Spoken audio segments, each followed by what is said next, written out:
Okay. Like I said, we read from 1 to verse 13 on chapter 4, and we're going to be picking up.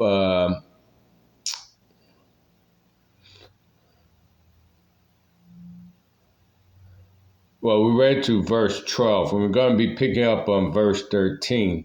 And what happened was, um, Adam had sex with his wife, and she bore a son named Cain.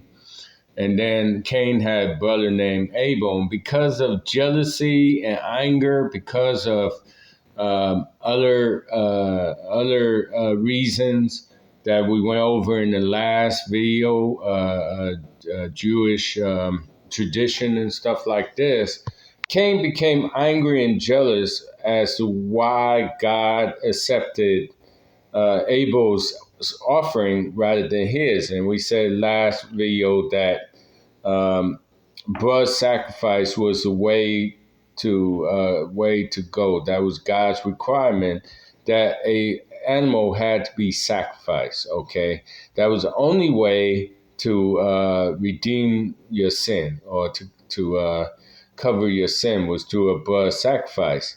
And we say also that the ground was cursed. So Cain brought a cursed thing to God, and then God said, "Look, you did not do well. You did not do it the right way. And because of that, sin lies at your doors, ready to jump on you, ready to pounce upon you, because you did not do the way I described to do it."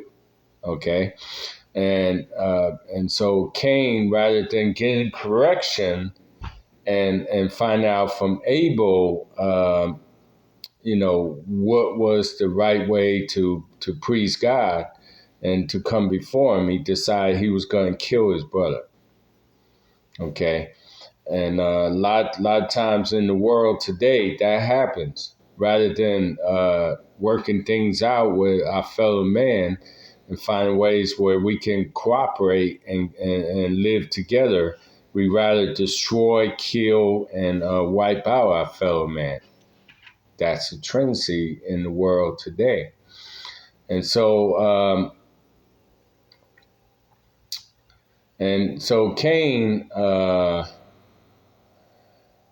God said, "You are divorced from the face of the earth, and you are a fugitive in Vanderbilt." Once again, there was a contract, a marital contract between Cain and the earth.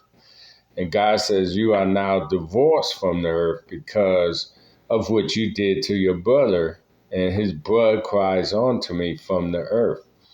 And so we pick up chapter 4, verse 13. And Cain said to Jehovah, "My evil is greater than I can lift." Well, why didn't he realize that when he killed his brother? He says, "No, Lord, my evil is greater than I can lift. I can't bear this punishment. I can't bear what you say I'm going to be. I can't bear this. I can't. Don't you have something of a lesser degree of punishment? I don't need to get this. Give me something easier, something that is not, something that's really not so drastic in punishment." And that's basically what he's saying. You got to give me easier terms, Lord. You got to give me easier terms. This punishment is too great. Got to give me lesser punishment. And that's what Cain is saying to God. Look, you have divorced me this day from the face of the earth, and from your face shall I be hid. I should be a fugitive and vagabond in the earth, and it should come pass that everyone that finds me should kill me. And he's just saying what God said the punishment was. He is now divorced from the earth. The earth is not going to treat him well, not going to treat his descendants well, not going to, and marriage is love and companion and all that stuff. he is now don't have that marital contract with the earth. And he says, look, whoever finds me will kill me, because now I am basically a homeless person. I'm basically don't have a home anymore. I used to have a home with the earth, but now I don't. I'm a homeless person, and I'm in danger of being killed. And that's true for people who are homeless. If you live in the street, there's always that danger of somebody coming and killing you while you're sleeping. You know, that's why you got to know the Lord and have His protection over you if you're in that situation, because if you don't, you putting your life is at risk. So he said, look, I'm going to be in trouble. And Jehovah said to Cain, therefore, whoever killed with deadly intent Cain, vengeance should be punished on him sevenfold. And Jehovah put a signal on Cain, lest any finding him should strike him, okay?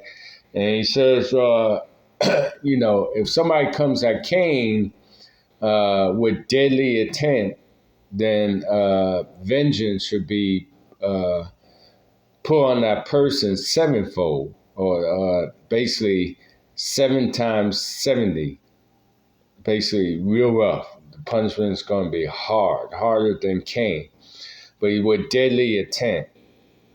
Okay, that doesn't mean that somebody comes and prays for him that there's this vengeance upon him, but with deadly intent. And so God put a signal on Cain, which it tells the world and everybody else that this person has protection, that they have divine protection. It's basically like if you are in a witness protection program, they put an officer around you 24/7 to protect you in case the criminal or anybody else comes want to kill you. There's at least somebody there to stop that from happening. And that's what God, when he put the signal upon Cain, that's basically what he did. And this was a signal. It was basically, it's like a neon sign that he put on Cain. Don't kill this person, basically. Don't kill them. And Cain went out from the face of Jehovah and sat down and remained in the land of Nun, which is vacancy in the Hebrew, on the east of Eden. Okay, so Cain, remember the country is the Eden is a country. Okay, so he went to the east of that country, Eden, to the country of Nud, which means vacancy. Cain contained his wickedness, resulting in violence and robbery, establishing weights and measurements led men into craftiness and deceit, establishing property lines, and built a fortified city. None is the land of trembling, and that it symbolizes the condition of all who forsake God. None is the land of trembling, and is a indicator of those who forsake God. Those that leave God, you say have went into the land of Nud, N-O-D.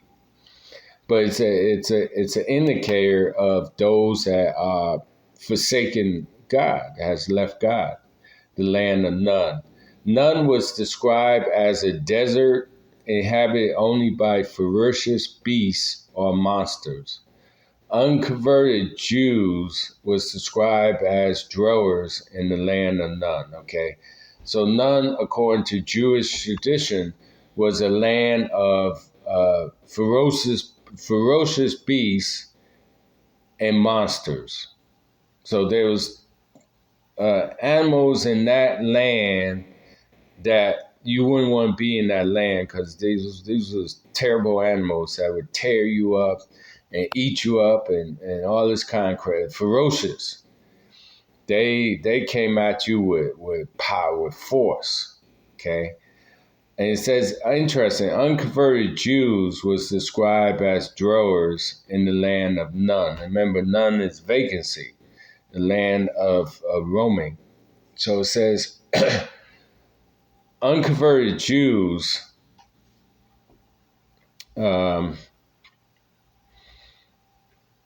basically Gentiles, was described as dwellers in the land of None.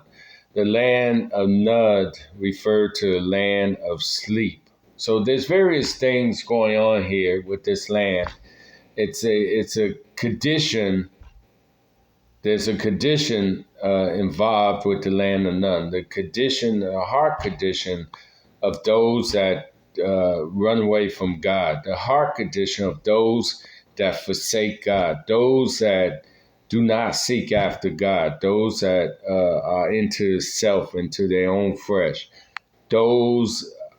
This is the condition of those in the land of None. And then it's described as the land of sleep. Okay, the land of those that are basically going to destruction, going to hell, and they are asleep. They don't realize that that's the path that they are taking because they are asleep. They are unaware that this is the direction that they are going because of a sleeping condition.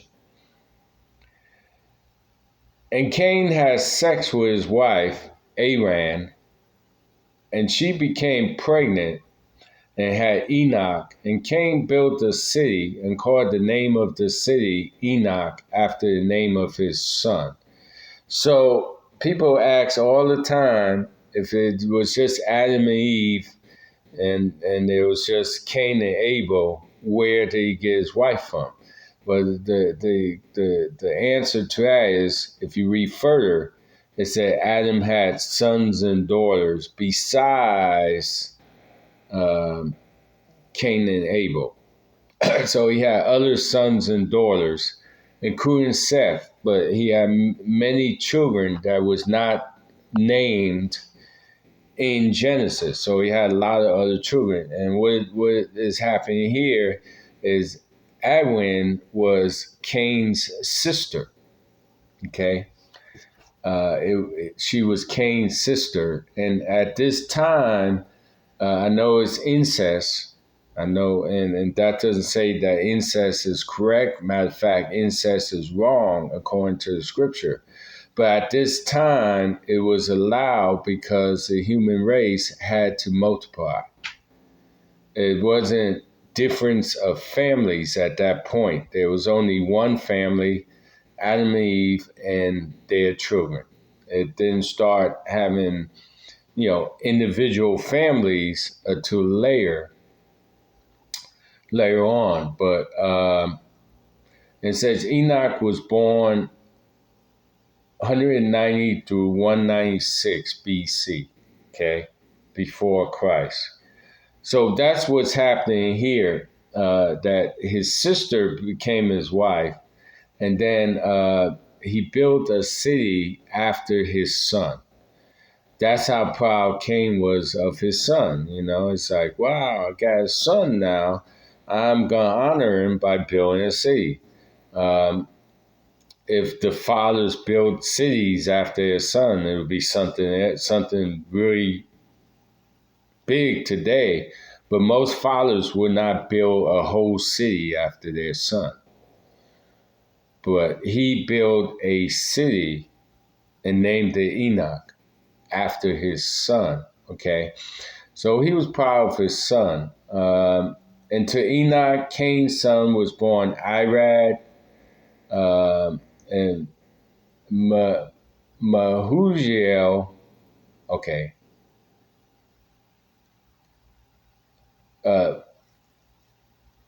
Okay, let's go on. So to Enoch, Cain's son was born Irad, and Irad had a son named Mahuziel, and Mahuziel had a son named Methusiel, and Methusiel had a son named Lamech. Mahuziel's wife was Leah Irad. was Methuselah's wife. Uh, Methuselah's wife was Ena, Edna. Okay, so and then we have the wife's name, and Lamech was the seventh generation from Adam.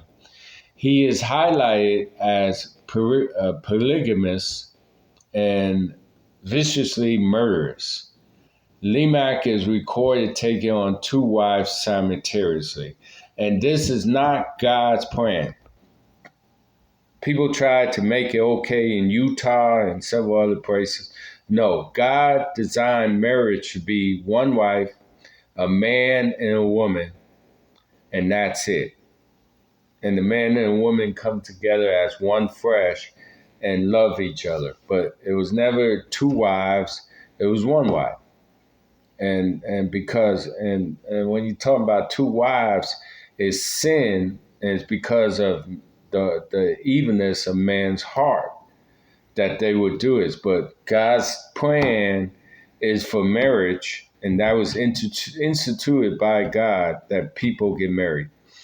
And it was a man and a woman, and then it was one wife for the man, not two. So he started this practice of having two wives. Uh, Lamech is an early recording of polygamy. It was never God's desire or intention for a man to have more than one wife. And like I said, God wanted us to have one wife, and that was it. That doesn't mean that you have a wife and you marry another one. Matter of fact, in Texas, to have two wives is illegal. It's against the law. And if they find out that you have two wives, you will spend time in jail away from your two wives, basically. And you'll get all kind of fines and punishments for having two wives. But once again, to rectify and to emphasize that God only meant it for be one man, one woman, one marriage between the man and woman. It's not a marriage between man and man, or woman and woman, or man and animals, or other kind man and family members, all kind of crazy stuff that's coming down the pipe. It was meant to be that. And Lamech took to him two women as wives. The name of the first was Adiah, or ointment, and the name of the second woman was Zillah. And I don't have the Hebrew meaning for that.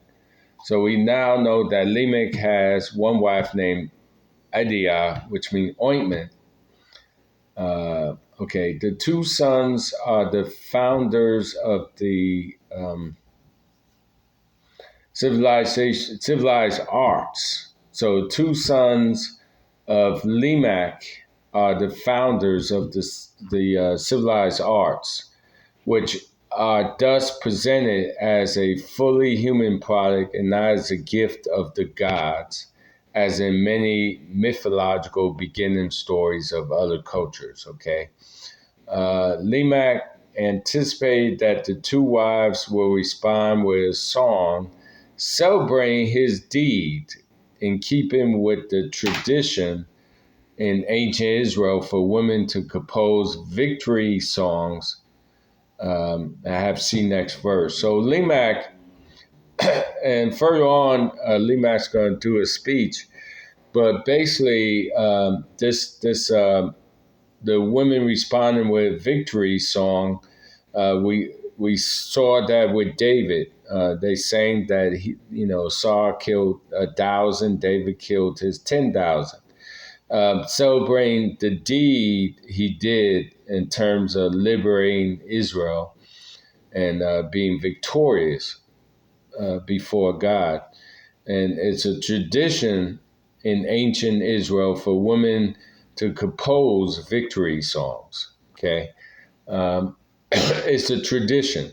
If there's a victory, say Israel today goes to war with another country and they win the victory, they win the war, against the enemies, then rest assured that the women are going to break out in song and sing about the victory they had over the enemy. Um, you know, that was the tradition back then. I don't know if it continued today, but anytime there was victory, that God brought the victory in Israel, the women sang. Uh, I have C next verse. The name Adiel is a common name in the ancient world. It's Adah, is a common name in the ancient world. A lot of women was named that name. Okay, it was. I'm trying to think of a name today like Betty. A lot of people, lot of women are named Betty. So, verse 20, and Adiel became pregnant and had a son named Jabal. He was the father or originator of those who sat down in tents and had livestock. Okay. And the father or originator is those that started the tradition or started the idea of doing something. So what it's saying here is that Jebel came up with the idea of living in tents, okay, and convinced people to live in tents. Because as you read to the Old Testament, Abraham lived in a tent, you know, and he also was the person that came up with the idea to have livestock. He convinced people to actually own cattle and stuff like that because of Jabel. That's the reason why we have ranchers and things like that. Why we have livestock, because it was his idea. Jabel was a half brother of Tubal Cain and Naoma. Okay, he was a half brother of these two people. And Jabel's brother's name was Jubal. He was the originator of all as seized the harp and organ. He was the half brother of Tubal-Cain and Naamah. So his Jabel's brother Jubal, he was the musician.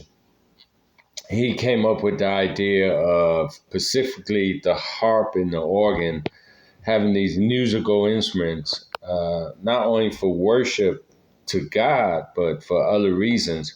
But as you see later, as they have these musical instruments, a harp and organ, that Jubal was the one that came up with the idea and got it popular.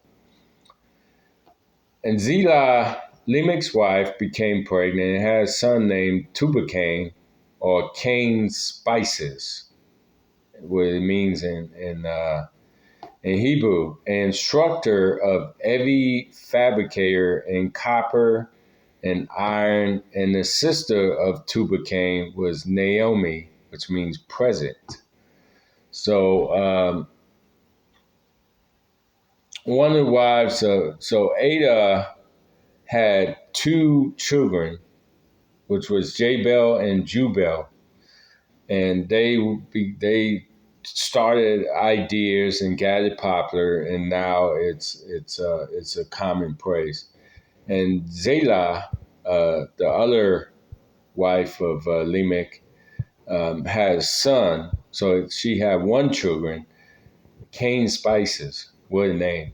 He was an instructor of, basically metal workers and fabricators and things. And because of him, we had iron chariots and things like that because of Tubal-Cain. We have these working in metals and continues today. And the sister was Naoma, which was present. And Tubal-Cain was the first blacksmith. He was the first blacksmith in the Old Testament. One day, Tubal-Cain and his father, and this comes from a Jewish tradition. One day, Tubal-Cain and his father, Lamech, was hunting together with Tubal-Cain, serving as an aid for his blind father. So, according to tradition, Lamech became blind. Okay, he lost his eyesight later on. And Tubal-Cain, grown up, assisted his father in hunting. So they love to hunt. A lot of people love to go out and shoot deer and all this other stuff. But they was hunters, Lamech and Tubal-Cain. So they was hunters. And so he went to aid his blind father. In the distance is Cain, who Lamech believed to be an animal. He checks with Tubal-Cain to see if it is an animal, but Tubal-Cain deceives his. Move this over.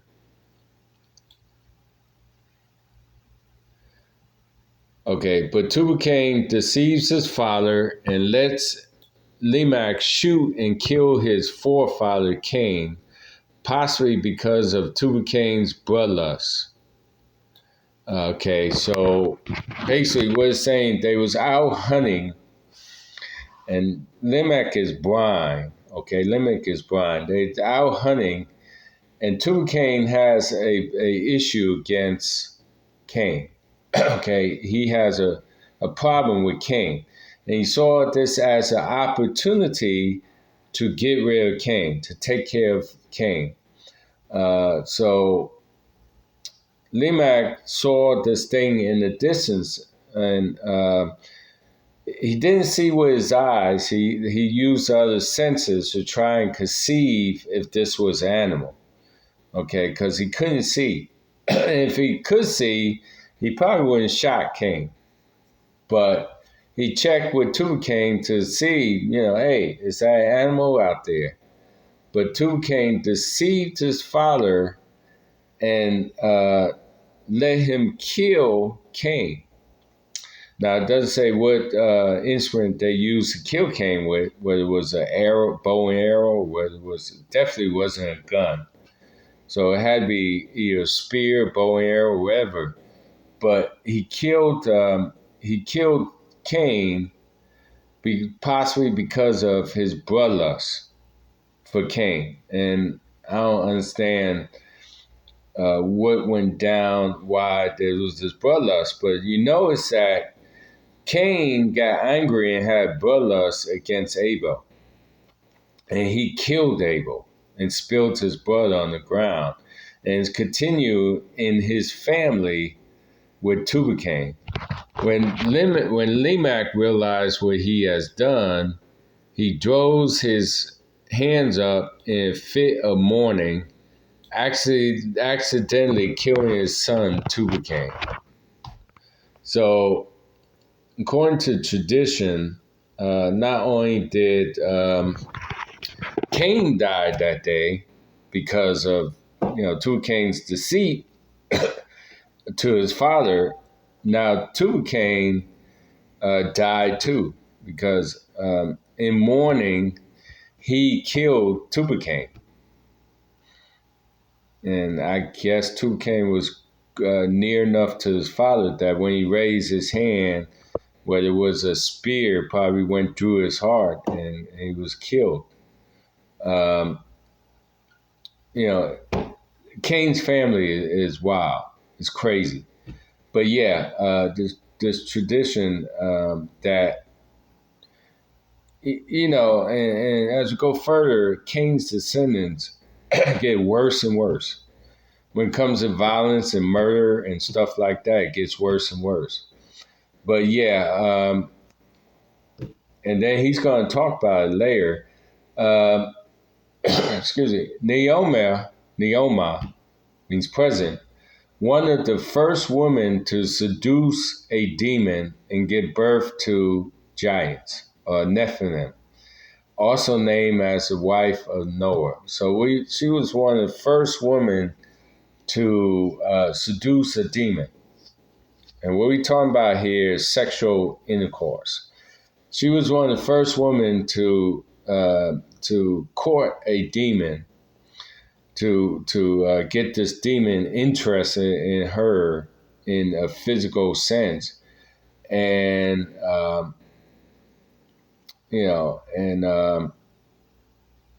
he got her pregnant. The demon did got her pregnant, and she gave birth to children, to giants, Nephilim. So, sex with demons is not a unheard thing. It's not something that's like way out there, Twilight Zone type things or stuff like that. It was commonplace in the Old Testament. Humans was having sex with demons, physical sex. Demons took on a physical presence and had sex with these women and got them pregnant. This was a normal thing back then. That's one of the reasons why God said the world was wicked, and I'm going to bring a flood to Noah because of these crazy practices that was going down. But yes, sex with demons was commonplace back then. And you say, well, it's Old Testament. It's not happening today. Yes, it is. Yes, it is. Sex with demons is happening today. Okay. Demons are still trying to have sex with earthly women. Now, we are not producing giants. As far as I know, there ain't no giants coming out. But there's definitely demonic seed that's being passed to women and passing to her offspring, this demonic seed. And they say that, when a demon is in a person, they have black eyes, no whites, totally black, okay, in their eyes. When you look at their eyes, there's no white there. It's totally black. Also named as the wife of Noah. So this, even though her name meant present, I wouldn't say she was present. Fine. And Lamech said to his wives, Adia and Zillah, hear intelligently my voice, you wives of Lamech. Listen to my speech, for I have killed with deadly intent a man to my wound, and a young man to my bonding. Okay? And he, it's crazy. He comes home one day, and his two wives are just chilling, we put it today. He comes to his apartment, his two wives are just chilling. They maybe, watching TV or preparing the meal for today, or doing something, just relax. And he walks in the door and says, listen, y'all, I have killed a man today, and I wounded, I have wounded a young man. Okay. And his wives, how would that look? Probably looked at him like, you crazy. You crazy. You have what? You did what? He says, yes, I killed a man today.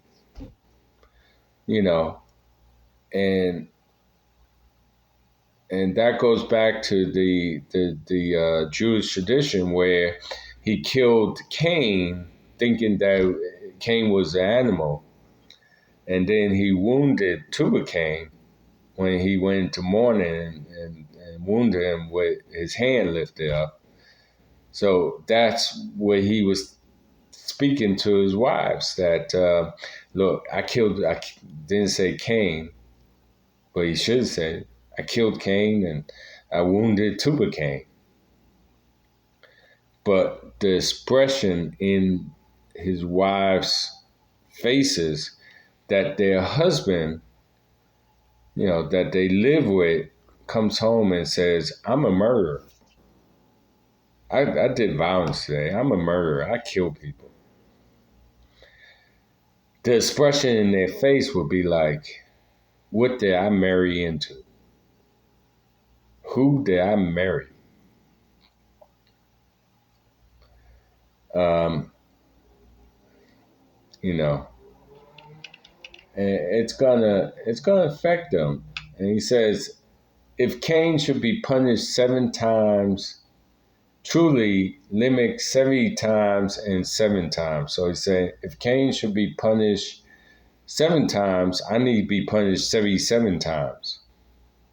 That's how bad Cain, all he did was kill his brother with a stone, that's all he did. But I basically killed Cain with a hunting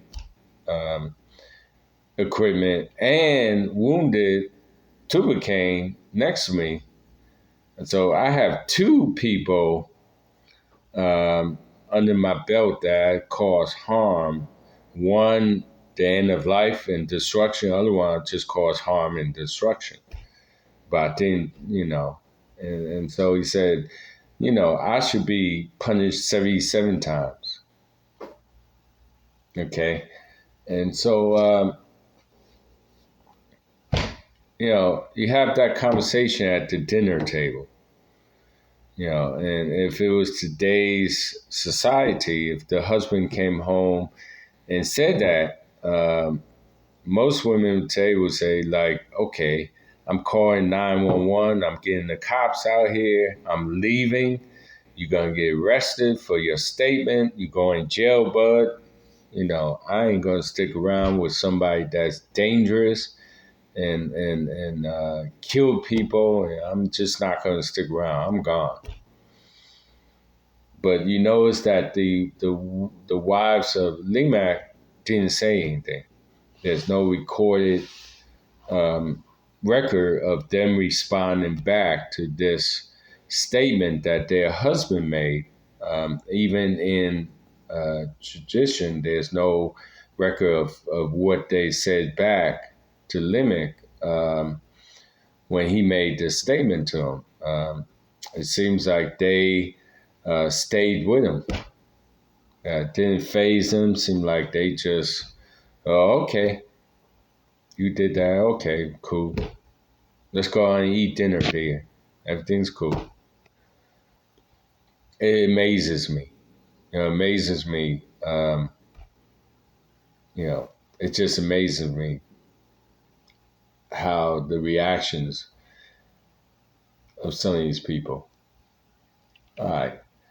So verse 25, and Adam had sex with his wife again, and she became pregnant and had a son and called his name Seth, which means substituted in the Hebrew. For Elohim says she had praised me another seed instead of Abel, who Cain killed. Okay. So Adam did not waste no time having sex with his wife. Did not waste time on that. And she became pregnant, and now they have another child, Seth, which was a substitution for Abel that was killed.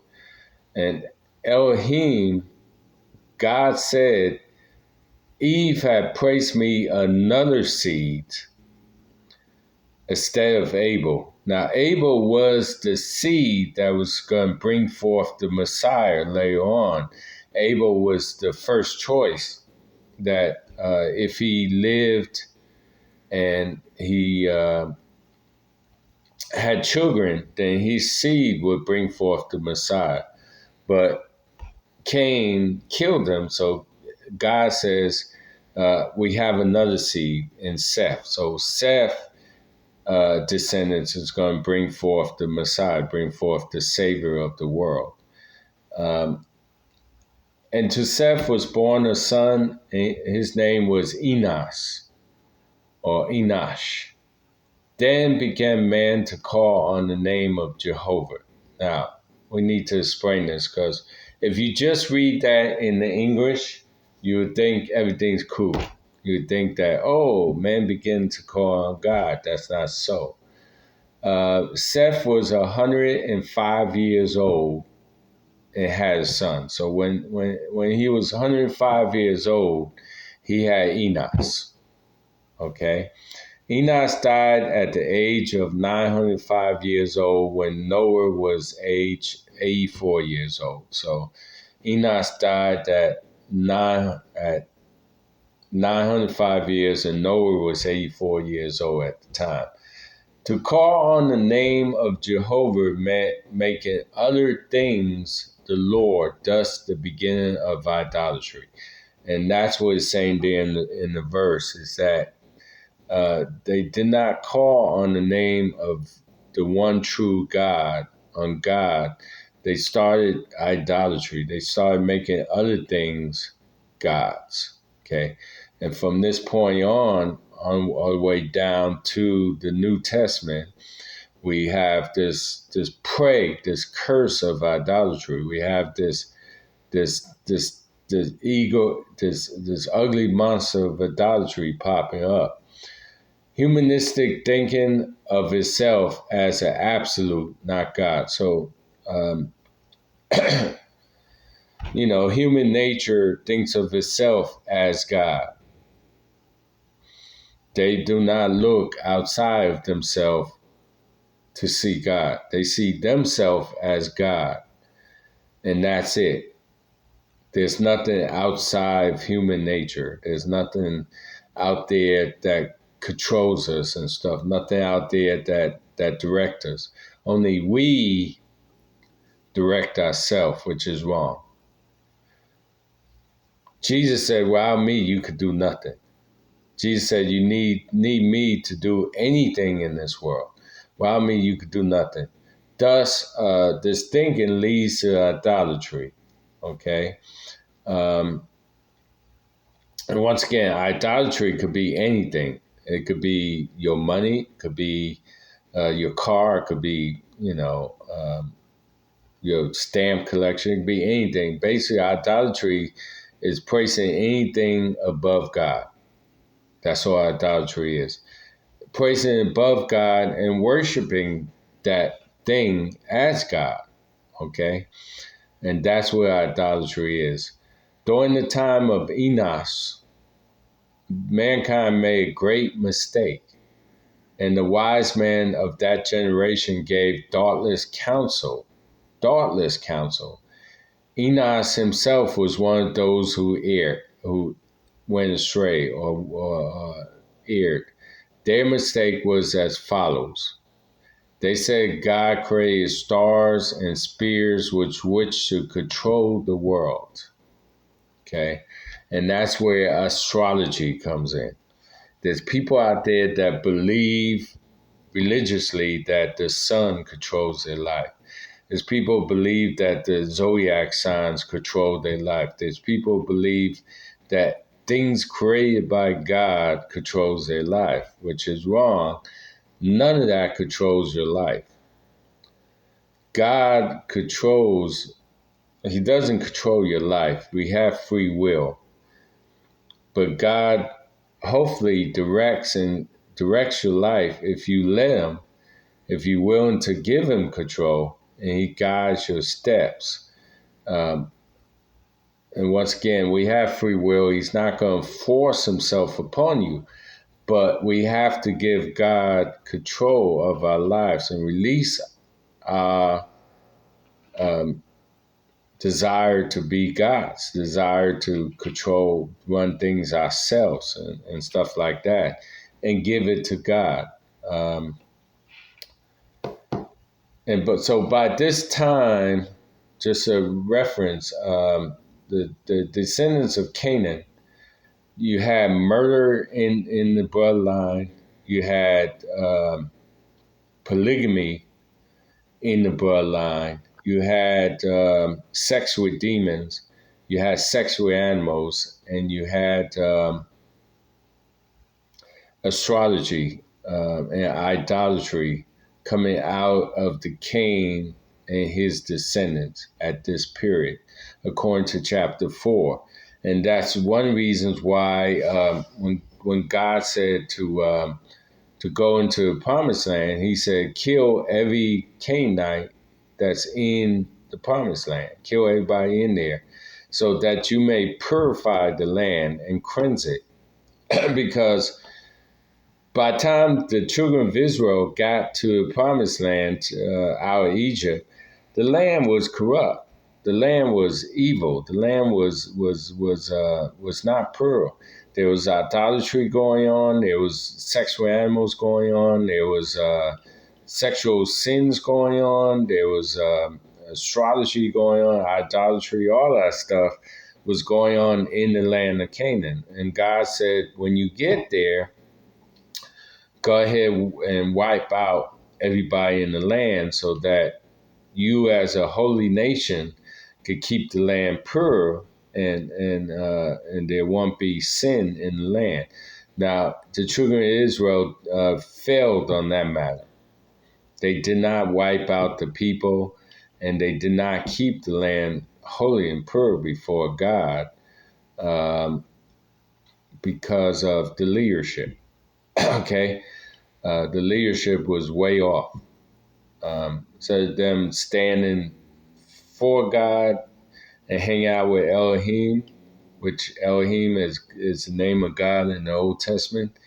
They've gave in to Satan and started going in disobedience and away from God. And when we do that, we fall into sin, and all kind of bad things come into our lives because of that. That's Genesis chapter 4.